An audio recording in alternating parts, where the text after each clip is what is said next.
How to deposit checks on the TD mobile banking application. Hey guys, welcome back to the channel.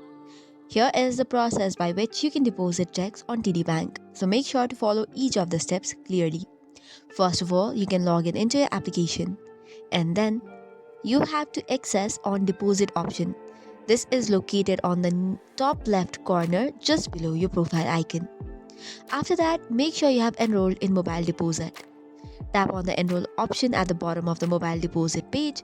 Agree to the mobile deposit agreement to proceed. Then after check on deposit a check as you action. Then choose the account where you want the check to be deposited.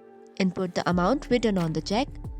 Tap on front to take a clear photo of the front side of the check and follow the same step for the back side as well. Once all of this is done, you can tap on continue. After clearly reviewing the details, you can confirm to deposit.